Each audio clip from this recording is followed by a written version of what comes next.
Well, it can be pretty lonely to try and lead and grow a team, a company, like anything like that. It can feel like you're doing it on your own. Today is really all about not leading alone. Like, how do we lead in a more connected way and make the whole process easier? Something I'm deeply passionate about myself.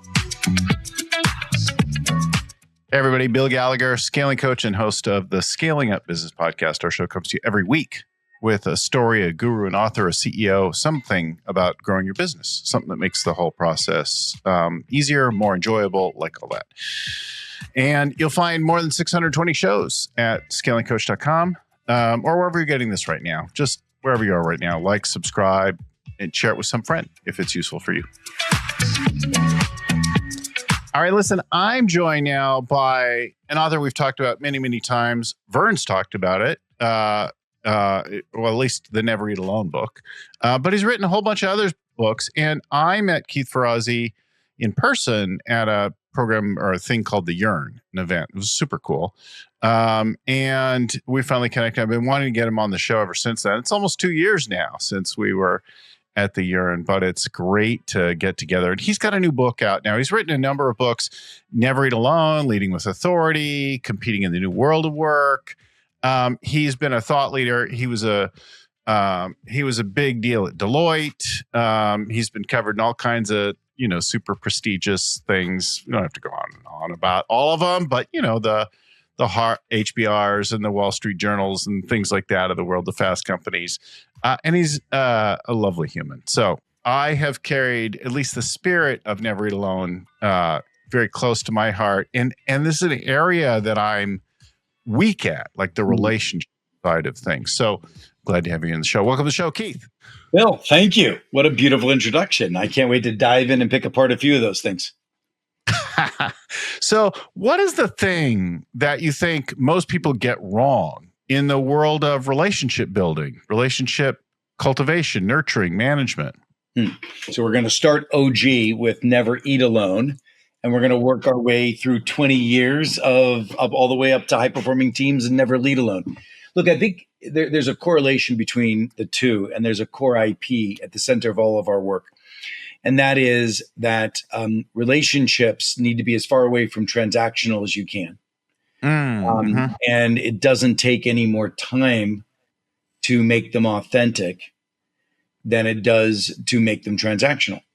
And it's how you show up. And so, in the case of Never Eat Alone, from a networking perspective, why not show up with an intention to create a bond?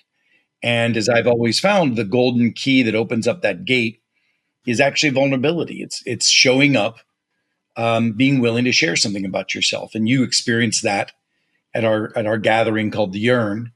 And I do it all the time. Like whether it's a dinner party that I'm going to that I hate small talk. I'm an introvert. You probably don't believe me.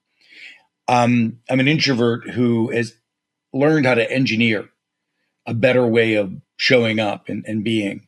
And being authentically or being purposefully authentic is a way. So I'll go to a dinner party and instead of small talk, I'll say, hey, everybody, can we just go around? What's the sweetest thing going on in your life right now? And what's sour? And everybody goes around. And guess what? It shifts the mood. I go in on a sales call to a client, a prospect, a CEO of a company. And somewhere in the first 10 minutes, I'll ask a question innocuous like, how was your weekend? And I'll be ready to say, mine, it was great, but I do have to say I'm struggling with my youngest boy. And da-da-da-da. Like I'll have ready an authentic, true, but purposeful opening to say, hey, you can talk to me about anything. Yeah, it's interesting. So we have a mutual friend, Shelby Scarborough, who's been on the show before as well to talk about her book. And actually, I think she's been on twice. We also just talked about like being a good human. She is. She truly is. Like gracious. And I, my wife, Lori, and Shelby and others are friends, and they get together all the time. And I remember once thinking about her relationships and my relationships and being a little jealous of it. And we were talking with it. And she's like, yeah, I don't know. You could maybe try some new practices or whatever. So I'm like, yeah, it's a great idea. So I call a buddy of mine and I say, hey, let's get together for lunch. And so he's like, yeah, it's a great idea. So we get together and we go to this place and I'm looking forward to like I have 2 hours for this lunch and I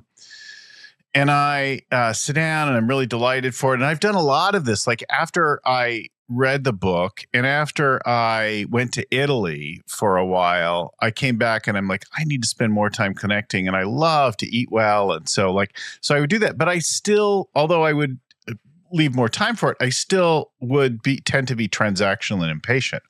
So now I'm older, I'm 60 now, and I go out to lunch with my friend and I sit down and he's like, okay, so how are you doing? What are we talking about? And this and that. And then we finish up a couple of things and he creates a couple little action items for both of us. And then he's like, okay, I got to go.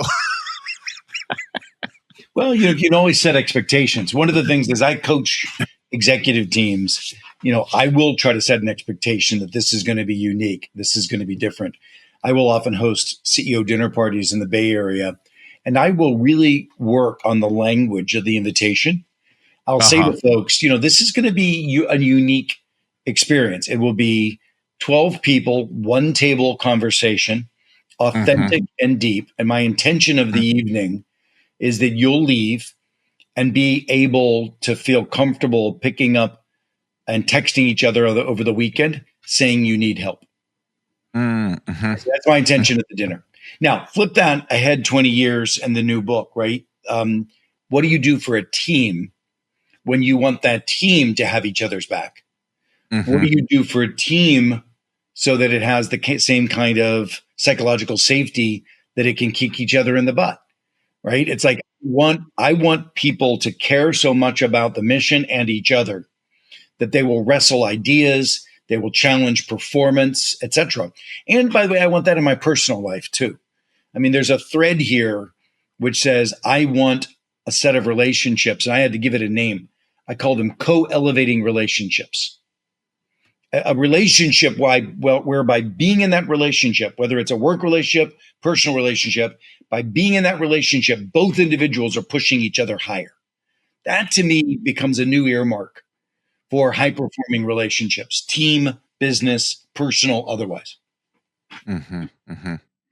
Yeah, so I'm struck by, as I looked at the prep for the book, thought about the title, that kind of thing, I'm struck by all the time I'm having conversations with leaders who are like, okay, so I'm going to be away for a few weeks. Should the team still have the meeting without me? I'm like, yeah, it's not your meeting. It's the team's meeting. Like, and how do I get people to hold it? I feel like I'm always having to hold everybody to account. Like, yeah, well, it's not your job. It's a collective thing of the team to do, right? But that's a broken social contract. You didn't land the agreement, right? Yeah. So is it like most of the teams? So I have a diagnostic tool that I use when I first go into a team. And what I can tell you is that most teams are horribly mediocre at best. And they're questions like, do we challenge each other when it's risky? Say scale of 0 to 5, 1.3. Right? Do we have each other's back? 2.8 at best. Do we cross the finish line together? Meaning, do we all win together or are we winning individually? And that one tends to be in the low 2s. So once you do a diagnostic and you can easily look to and point out the mediocrity of most teams, then you can solidify the social contract. You can say, okay, let's talk about this crossing the finish line together. We all have to agree that if one of us wins, it's not winning. We all have to win. We all have to cross the finish line. And if one of us is winning and you look back and someone's struggling, we have a team commitment to go back, solve the problems, reallocate resources, whatever we need, but we got to win together. Once you get that social contract, then you got to follow it with practices. So, you would do this thing that I call stress testing. I always believe, and I know, that the methodology that you all have is very aligned to my belief in what a high-performing team is. I believe you work in short, agile, monthly sprints, right? And at the end of those sprints, you do, in a sense, what a stand-up is, I call them stress tests. I think at the end of every monthly sprint, the team takes each big rock, and the leader of that initiative stands up and says, hey, here's what I achieved. Here's where I'm struggling, and here's where I think I'm going next month. And then the team is assigned to challenge. So there's a difference between having a culture of challenge and one where you're assigned to challenge. It's rare that people have a culture of challenge. Most people have a culture of conflict avoidance. I then create a practice where you assign a challenge. That so starts at home in childhood. Yeah, I know it. Well, we can talk about that. And actually, it's important. Yeah. But everybody goes into small breakout rooms and opens up a Google Doc and says, here's what they're missing. So we just heard the presentation. Here's what they're missing. Here's an idea that could help. Boom, boom, boom. Here's where I could help. Boom, boom, boom. And then we come back and reboot the conversation. What I've just done is I've created a practice, like you all do with your system, of scaling up. I've created a practice that creates the culture we're looking for, right? So that's the key. What I've done is I've researched 24 years now of what does it mean to have the behaviors, the process, and the tools of a high-performing team. And if somebody, is a scaling up business already, they've got a lot of those, right? I'm adding a set of practices, I think, that will add to the behaviors and the tools. I do believe that there are a lot of collaboration tools that we're sitting on that we're not using, that we should be using. Instead, we throw meetings at problems all the time. Well, let's share some of the stories and stuff that get into this. We'll come back to some of the methods, that kind of thing, so people have a picture of it. But you talk about the beginnings of this as a kid, starting up, growing up, watching your parents and going through that and thinking about that. Talk about the childhood bit first. Go back early, if you would. Yeah, 100%. So I grew up in Pittsburgh in the steel industry crash. And I saw the destitution of an entire city, a region, Midwest, because of the crash of the steel industry. And I said as a kid, I was going to grow up someday and fix American manufacturing. Let's say most people want to be a fireman, but no, I was going to fix American manufacturing at the age of 10. The studying and the thinking at the time was cheap foreign imports coming in from Japan. The reality was that the Japanese had picked up a set of practices from academic America around total quality management, Six Sigma, continuous improvement, constant iteration of making the business better, driving decisions into the fabric of the team, et cetera. And America sat lethargic and arrogant and top down in its steel industry and got its butts kicked. Now, that was powerful. I mean, I saw my old man just broken because of that. And so very soon after exiting university, I went into manufacturing and I started to focus on highly engaged worker empowerment teams, process improvement teams, TQM in the earliest stages. And here you were, frontline workers like my dad, arguing and working together to make the process better. It really stuck in my brain. And I saw that. And now what we're doing is we've elevated these principles at the enterprise level, not just manufacturing, but how can we get a group of folks at the coalface of the work to be inclusively owning the outcomes? So often in businesses, we're wearing our siloed hat, the marketer, the salesman, the product guy, the technology guy. And reality is we have to have an enterprise hat, focusing on each other's success as well as the enterprise success. Now, we have our own swim lanes, sure, but we don't spend enough time crossing those swim lanes to get the best answers. And too often we coordinate and collaborate in our silos. And that that in this disruptive world we're living in today, if you don't have a interdependent answer bred with, technology and market sensitivities, et cetera, we're going to fail. There's a funny old cartoon that you've probably seen that I used to have in one of my old slide decks. And it had this boat with two guys in it on each end of the boat. One end was sinking and the other guy calls out to him. He's like, well, my end of the boat's not sinking. Right. Well, look, and that's unfortunately we see that all the time. A lot of companies, they're kind of sit back there with their mouth shut while somebody is like going down in flames. They don't realize he's going to bring the whole company down. Well, I mean, you look at what happened to General Motors before bankruptcy. Mm-hmm. And, I'm sure the manufacturing department, the Cadillac department, the Chevrolet department, I'm sure they all felt they were doing the right things and they were upset with others for not. And the reality is, Mary Barr brought that group together as one team, right? Crossing the finish line together. And it's a great example of using this methodology. There's another one. There's a company you might know called Elf Beauty. So with the Estee Lauders, 150 some years old or whatever, or the juggernauts, they still have 2-year cycle times for new product development. This little company comes along with a commitment that for the next 2 years that you're here, they just your onboarding time, you will grow further and faster than anywhere else. But you got to be willing to give each other feedback, and you got to be willing to take it. We're going to do it 360 everywhere, but we're not going to do it out of trying to torpedo each other. We're going to do it because we're committed to each other's success. Mm-hmm. And we're going to do it out of love. Mm-hmm. And that business at Elf, it works. They're the number one market share growth in the industry. Tarang, the CEO, has created that culture all around, obviously emboldens and embodies it for himself, but you see it everywhere. And it's a place where feedback is rampant. Feedback on ideas, feedback on performance, peer-to-peer, feedback on style, feedback on competencies. And it's because we won't let each other fail. And it's so powerful and it's so inspiring to see that. The thing that I can say, Bill, is it doesn't take long for this to be enacted in a company. I don't believe you have to radically change culture. I just believe you have to simply change practices. You change a few practices, like you adopt the stress testing, all of a sudden people will be like, wow, I can challenge my peer. In fact, she appreciated it, right? Or, a practice of something I call a candor break. In the middle of a meeting, everybody goes into groups of 2 and says, what conversation should we be having in the room that we're not having? They talk about it, small groups for 5 minutes, come back, game changing.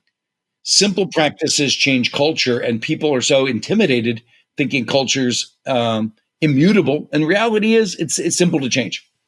Mm-hmm. It's interesting. I hear you dealing with these very human interactions, but I also hear that like background in education in Deloitte, in that you're going to create a assessment tool and a workshop and some practice, like some things to get in there to cause it to happen, not just talk about it. Well, I think it really goes back to my early days, in manufacturing, down at the plant, and seeing men and women down at the plant transform the business with no education, just with a format of how to have a conversation and a different focus in these process improvement teams.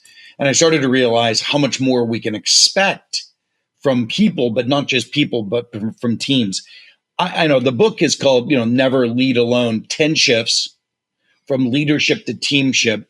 I think we've overcompensated on leadership. Not that it's not important, of course it is, but we have radically undervalued teamship. What is the role of a team? What's the social contract of a team in meeting the leader?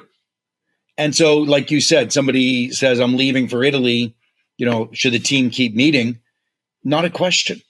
In fact, the team should have a social contract that almost moves across the spectrum. I'm starting to see this happen.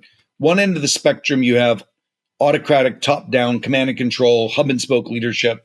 You start moving across to normal, empowered teams. You start moving across to where I'm advocating called teamship, where the team lifts itself up 30% to meet the leader. But I think you're going to start seeing with AI tools and as you move further along that continuum, I think we're going to see more holocratic teams, self-managed teams, where the team doesn't need somebody kibitzing and focusing on everything they're doing or not doing. The scaling up system will be an AI algorithm that'll be giving us that advice all the time. And I think that the team will take responsibility for working as a team more effectively. Yeah, it's an interesting thing.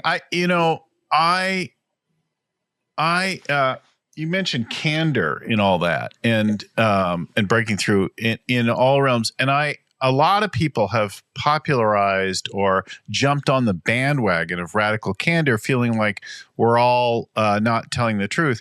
But in my observation of many of the teams that are embracing this, in many cases, it devolves to, well, we're all about radical candor. So that means I'm going to say whatever my opinion to you about you without any filter or niceness, any consideration for your feelings. That's radical candor.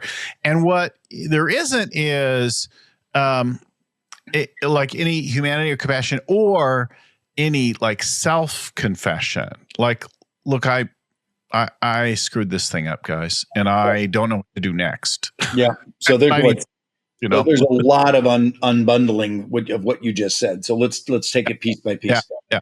First piece is, candor needs to be in service of another person's success. Yeah. So if you are, and I've seen this before, where somebody goes, "Oh, I'm just candid," and they blurt something out, it shuts the conversation down. And I look at that person, and I'm like, you know what? I understand that you're saying you're just candid, but I think you're just being an indulgent jackass. And I said, what did that comment? I'll pause in the middle of a meeting. I was like, what did that comment do to progress us to a better outcome? Yeah. And I'm really sharp on this. And I said, listen, I'm okay if the person feeling your candor feels that's what they needed, a 2x4, because they're the type of personality like me, by the way. If I don't get hit by a 2x4, I'm unlikely going to hear it. So people who know me know that, and I'm fine if somebody comes across that way for me. But that's where the social contract of the team happens, right? We understand each other. We know each other. We respect each other. We love each other. We care for each other. And damn it, I'm not going to let you fail. And you're not hearing me. I'm not going to let you fail. So that's possible. But we've got to be able to have that social contract. Now, again, the practices help too, because if we do stress testing regularly, everybody gets their turn. So Bill's initiative gets stress tested, mine gets stress tested. And if somebody doesn't have the humility or the security to open themselves for advice, they're going to get it anyway, because we're all committed to stress testing each other's work. And it's just a social contract. So it's about the practices, and candor can be abused, no question. It's more than likely not abused. It's more than likely hidden. And I think people withhold candor, this conflict avoidance, just out of fear that it's going to damage the relationship. And when you start practicing candor in a normalized format, people are like, "Oh, wow, that was good. It helped me. I appreciated it." The team gets to start to learn. It's like any other muscle, right? You just got to practice it. Where I find a lot of the problem is a lot of people talk about these issues conceptually. I just try to give you some simple collaborative practices that bring it home. And that's where I think the book has been doing so well because of that. Practical. Very practical practices. Yeah. So I wonder if you have a story or example of a leader who had a realization that they were like the lid on it, it was too much about them, and that there was a shift there. There's a CIO that I know well, deeply respect. And she had been much more tepid in wanting conflict to arise on the team. It felt that things were out of control. She was out of control. She couldn't manage the conversation. She was fearful for people. She was a very sensitive individual, very caring individual. She was afraid that, people would be hurt. And she was distrusting that we could get to a place where candor could be fluid. And she would say things, to me, like, "Geez, I don't think we should do this exercise, et cetera." And at some point, I just had to say, you're paying me a lot of money to be mediocre for you. You've got to take the reins off and let me run an agenda that frightens you a little bit. And if you want to shut me down afterward, please do. And she heard that, right? She heard that. And we did then run the play the way I wanted to run the play. And it, as expected, I've done this thousands of times. It bode well for her. So she now takes that on and she uses the practice fairly abundantly. But, it's tough. It's your entire history of human experience and interaction of relationships and collaboration are bundled by very early childhood trauma and issues. A father that was too angry, and a mother that was whatever, and all of this stuff is true. So taking that first baby step, which is why the book tries to give you a hero story that'll inspire you, somebody who does it well, like Bill Connors at Xfinity. He has this thing called an outlier meeting. I love Bill. It's so it's so damn funny. Bleep me out there. Bill has this outlier meeting, and he's sitting around with his team, and it's the only thing you do in this meeting every week is point out what's not working anywhere you see it across in whatever it is. And it's an exciting time to get us to log everything we need to fix, and no defensiveness allowed. And there's no staying in your swim lanes. And also, this is not the time to celebrate. So somebody's like, hey, by the way, congratulations on the Tony Award that we won. And he's like, this is not a place for victory laps. Let's get back to just focused on it. And I got to tell you, these guys have crushed it. He's now the CEO over there, and he's at Xfinity, but he went from region to region, and everywhere he went, just crushed it because the whole team celebrated teeing up like T-ball, these issues and just hitting singles, doubles, and triples all the time. So exciting. Just simple hero stories, simple practices like an outlier meeting, and then a diagnostic, that you can say, okay, how am I doing? Am I getting better? Mm-hmm, mm-hmm. Yeah, I hear a lot of care for the collective win and an unwillingness to dress it up too much, right? Like let's get at the real truth. Yes, and there is a chapter in the book all about celebration. George Fisher, who was over at Verizon, now he's over at T-Mobile. He was the CEO of Verizon Enterprise. Now he's over at T-Mobile. George really taught me a lot about celebration. I think we need to shift from celebration being the responsibility of the leader and paltry at best. Like most teams don't celebrate as much as they need. Now, what Bill would say is there's a place for it, right? But there's also a place for really focusing on what's going wrong and let's not sugarcoat it. But then I would also say George is right. I want to get to the stage where on a weekly basis, the team is celebrating each other. There's a fun exercise, a peer-to-peer celebration that I learned from George, where everybody goes around picking one person in the team that they want to call out and celebrate for something they've done that week. Oh, everybody does that. What's really interesting, there's a little byproduct of that. In addition to the elevating of a human and pointing out what that person did so other people could replicate it, there's something about what happens if you're not celebrated 3 months in a row. What's that say about you? Mm-hmm. Right? It starts to become very powerful. People start to want to be in that spotlight, so they start to be more generous to their teammates. Mm-hmm.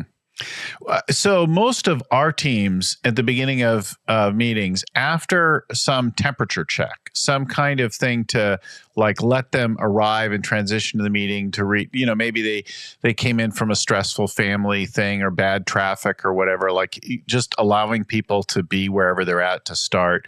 We usually will have them start with a round of good news. And in our case, most of the time, the good news, this is not yet the acknowledgement, so that kind of thing. This is generally the self-reported good news. Like, I'm really proud of this week, and I made progress here. And then if you're having a really bad week, it's like, I'm still here. That's your good news, right? Like, yeah. Those are two great practices, by the way. Yeah. So first practice you had was something that we call an energy check.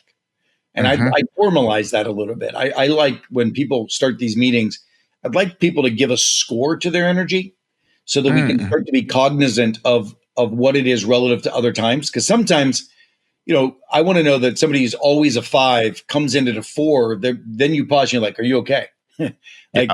Give the score and then say, I always like to ask what's draining your energy and personal or professional. And that's a beautiful, instead of, I might just take that and formalize it a little bit more. But then the thing that I do with the team is to say, listen, not just to empathize. Listen to the fact that we kind of own each other's energy. So if somebody's sharing that their mom's going in for a treatment, then I want more than just me as the leader to put it down on our calendar to call them on Tuesday and see how mom is. I want the team to have a shared resilience contract. We have each other's back. We own each other's energy. And that's a tensional piece, not just to share as an icebreaker, but to share as a real intention. And then you go on to the piece, that you're talking about. I do think that it's like there's an exercise I do of feedback called an Open 360, where everybody goes around and gives one thing. So, we start with Bill. We all go around and say, Bill, what we most appreciate about you is X and admire about you. And Bill, because I care about your success, in the next quarters, I might suggest, right? So, some people call that, a blank sandwich. But the idea is, I do believe that it's a good idea to psychologically ease somebody into the critique with reminding them of how you respect and care for them. And similarly, at the beginning of a meeting, giving people a chance to have a victory lap is good. It's fine. There's a guy you may have heard before, Fernando Flores, who very impressed about assessments and the need to pull them to you. So, hey guys, I'm working on my leadership around here. I could really use your honest. I don't want you to sugarcoat things. Tell me how it really is. What's good about me? Now, what do I need to work on? What's the gap? That approach is so powerful, and done not so much with forms and surveys but just live. Let me hear it, and it takes a lot to encourage people that you really are open and interested in the raw thing. And sometimes people give you stuff to deal with. I remember coming in as a new CEO in a company once, and I did it, and I got feedback from a couple of the SLT that I was a disappointment as a CEO, and they wanted certain things from me. And I heard them out, and I'm like, oh yeah, I could really get that. I could get how that occurs for you. And let me address that now. So I want you to know I'm not going to work on that. I'm never going to be that kind of CEO. And the last CEO was totally right. But if you want that from a CEO, I'm always going to disappoint you. Yeah. So I call that a yes, no, maybe. Yeah, being responsible. I'm like, listen, that's not my definition. I know you want it. I know you're disappointed. I got it. It's valid, and you're never going to get that from me. The disagree and commit is important in all of this. Yeah. So I want to hear you out. Yeah. But just because you have a voice doesn't mean you have a vote. Mm-hmm. And what I'm trying to get people to understand is most of the time when we would give feedback to a person, it was a directive. Mm-hmm. When I've got 6 boys, and when I was telling one of my boys, you don't eat that way, that was not a piece of input or an advice, right? That was a directive, right? And yet we wake up today and I'm Keith Ferrazzi is telling you peer-to-peer feedback, and everybody thinks everybody's telling everybody what to do. No, we're not doing that. We are giving each other input that people get to assess and then come back and say, yes, I'm going to do that. No, I'm not going to do that. I'm going to go study that. So we're trying to elevate the amount of advice you get, the amount of input you get, the amount of ideas you get. But then we still need to leave people at it to make bold, fast decisions. I don't believe in consensus. Teamship is not an excuse for consensus at all. It's an opportunity to use have bolder inputs to make fast, bolder decisions. Mm-hmm. Mm-hmm. What role do you see for AI in all of this today? Where does that play? Seems to be. So I've got an entire research thread of work on this. I'm bringing in a couple of weeks. At the TED conference. I'm bringing 25 CIOs and CHROs of large enterprises to talk about what is the role of human capital, IT, in an AI-enabled world. And one of the things that's missing is that the IT view and the human capital view needs to be met with a reengineering of workflow view.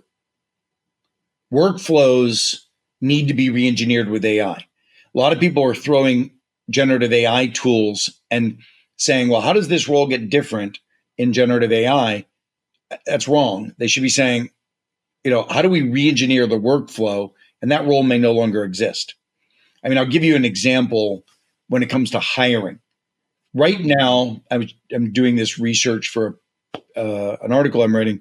Right now, I can have an AI interface that talks to me about a job description that I want to hire for. And it will populate the job description without ever having a recruiting manager. That job description will then get posted to a number of job boards, and interviews will be calendared without a recruiting manager. For me, when I show up at the interview, the AI can give me some ideas of questions I might ask, because there may be some weaknesses in the resumes, and can even give me some suggestions by monitoring the interviews, which one was a better candidate.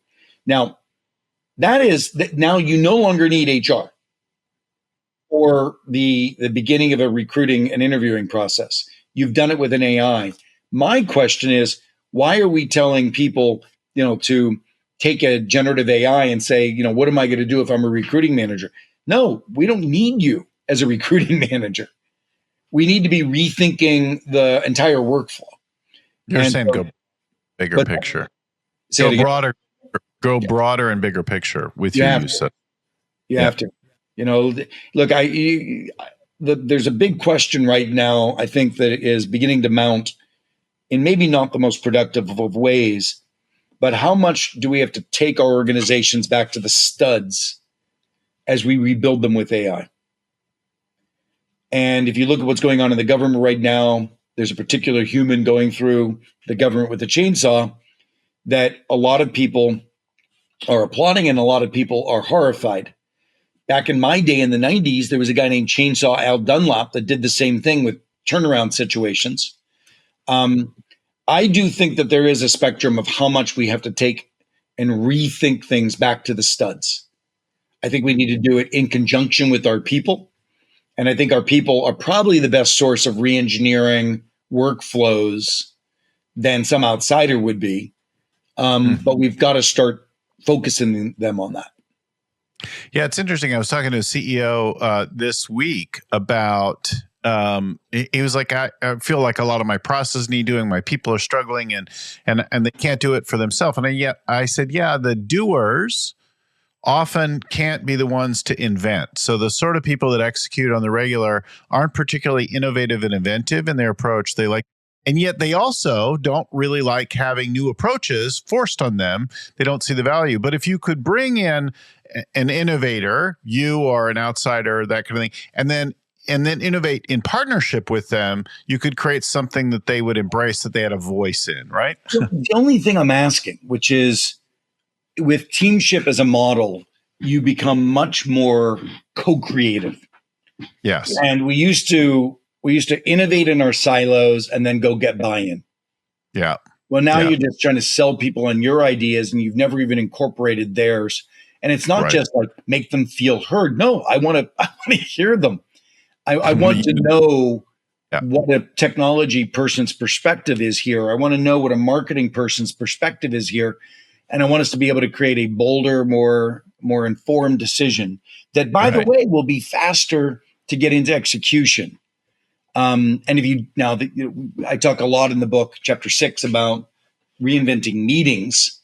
If we show up in a meeting of 12 people, 4 people will think they're heard. Versus if you send a Google Doc out to a bunch of people and say, write in this column what you think this problem is we're trying to solve, write a bold solution to that. 12 people write it up. We might not even need all 12 people to come to the room for a meeting. We may be able to look at the tapestry of people's insights and land the plane with one meeting with 3 people and we're done. So I want us to start getting much more curious. I find, and I think you'll appreciate this, you all have created a nice system for running a team. And I find that so few leaders are curious about changing the way they work. And I want us to become, in my book, if you look at 10 chapters, each one has one of these heroes. Most of them are engineers who turned their engineering mindset to how they worked.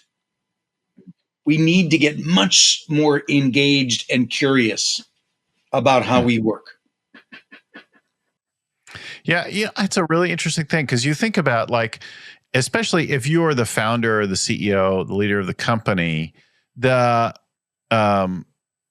company is a very close mirror, like two sides of the coin for your strengths and weaknesses, right? You operate a particular way, you have this company, it's perfectly matched to you, right, at the present level. And then try to like change your team or get your team to do different things or implement some new thing, but you keep doing what you did before, and then it's off. That either the team rejects the innovation or it rejects you, but one way or another, you end up pulling it back down to the level. You have to, like, as much as you work in the organization, you have to work on the way that you work.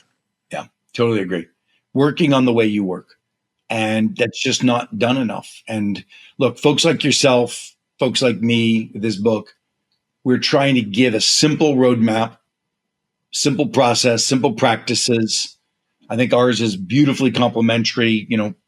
I don't get into those cadence of accountability and all the things you all do. And I feel like the systems work so well together. And I'm excited. I'm excited about the responsiveness we've had.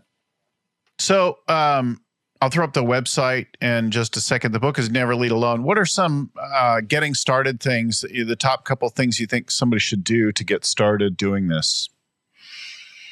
The stress test is a real superfood practice. It happens to be in chapter 3. And I do think that focusing on breeding a greater degree of challenge culture on your team in a safe way is the answer. And the stress test is a great practice for it. I would say start there. But I also think that you just, get your team together and just eat the book like popcorn, chapter by chapter. And it's intended not to be this difficult system you have to plow through, but it's simple practices we can start trying on and seeing how they feel. Well, the book, Never Lead Alone, Keith Ferrazzi, keithferrazzi.com. We'll put up there on the screen, and we'll put it in the show. But you could probably remember it. Just remember 2 R's, 2 Z's, keithferrazzi.com. Keith, it's a pleasure once again to talk to you. It's a good, meaty conversation. I think should be of real value to everyone on our team. Thank you. Appreciate your time. And I really feel this has been a lot of fun. Thank you. Our workshops, our coaching, all that crap and more at scalingcoach.com. That's where you figure out and find also the whole back catalog, 620 plus episodes with everybody else we've ever talked to about that, scalingcoach.com. And special thanks to my friend and mentor, Vern Harnish, who created the whole Scaling Up framework. That's the core of our work. And to the folks at StoryOn, behind the scenes there, Christelle working on our show today, Seth and Cameron, the team. Thank you guys for getting our show ready in and out every week. We'll talk to you again next week. In the meantime, keep scaling.